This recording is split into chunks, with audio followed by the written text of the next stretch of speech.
How do you kill a corporation? You can kill a person by shooting, strangling, drowning, or poisoning.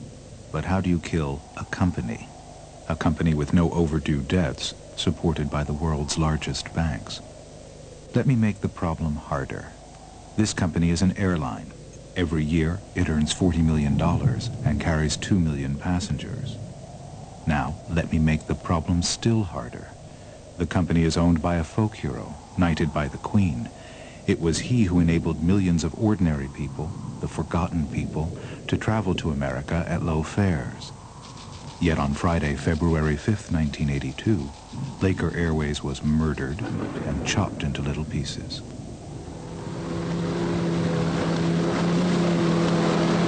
So was it a case of corporate murder, or did this man just get his sums wrong? Sir Freddie's been a millionaire for nearly 50 of his 72 years. He's a man used to the fast lane. But the Bahamas are a far cry from those T-boy days when he first dreamed of owning an airline. I was standing outside the local fish and chip shop with the other yobbos, you know, 2 penn'orth of fish and a penn'orth of chips. And lo and behold, the Hindenburg airship was going across Canterbury Cathedral, which you could see, of course. And coming from the other direction was the Imperial Airways 4-engine biplane on its way to Paris. And they crossed right over Canterbury Cathedral. And I said to these chaps, of course I didn't really know what I was talking about, I said, David, I'm going to a new aeroplanes. In 1977, after running a charter business, Sir Freddie launched Skytrain, the world's first cut-price scheduled service. It's a walk-on, walk-off service with no frills.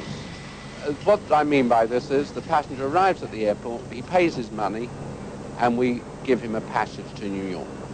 If he wants to buy a meal, we give him a hot meal for £1, or a hot breakfast for 50p, or a tea for 25p, and he can bring his own sandwiches if he wants to. I always say Freddie was an answer to a press agent's dream. I mean, you just point a camera at him and he was off. You're the first Skytrain passenger, London to Los Angeles. Welcome to Laker. Work for Fred and sell your bed. Do you remember that? What was that? Work for Fred and sell your bed. Yeah. That was our motto. Skytrain was revolutionary. £59 to New York. And Sir Freddie was leading the way from the flight deck. He sat in the 4th seat and I sat in the 5th seat on this historic flight. And we just held hands and cried. Rotate, I said, and the nose went into the air. It was one of the most incredible moments that I've ever had. It was part of history. Laker Airways was to become the 5th largest carrier over the Atlantic, challenging the vast state airlines and inspiring others to follow in their footsteps. More than anybody else, as a child, Freddie was the person I admired. He managed to bring air travel down to the masses at an affordable rate. It's much easier to follow a pioneer than be a pioneer. We have here today one of the greatest pioneers of competition. Perhaps we could give a round of applause to Sir Freddie Laker.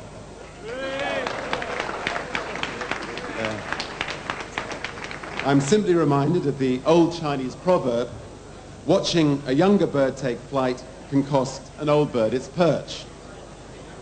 Well, I don't want to cost anyone their perch, but I do think we can teach the old birds a trick or two. For the old birds, Cathay Pacific and British Airways, Branson's challenge to their duopoly on the Hong Kong route led to a swift response. They increased their seat capacity and dropped their fares. It was a tactic that did not surprise Laker, who over the years has advised Branson in his fight to survive in the cutthroat world of the international airline industry. Are you done? Richard, the hat. Branson and Laker epitomized the entrepreneurial spirit that heralded the dawn of Thatcherism.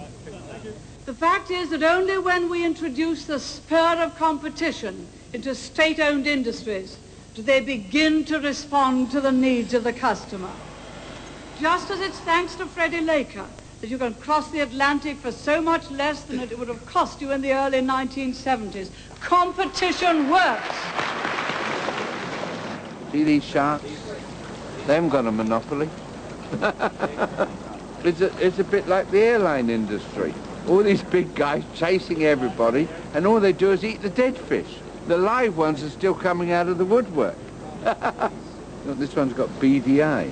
That reminds me of someone. Lord King was Mrs. Thatcher's personal choice to lead BA. If in doing what is right we're in conflict with anyone, it's too bad. We have to do what is right by the business. In 1981, she appointed him to sell the state airline to the public.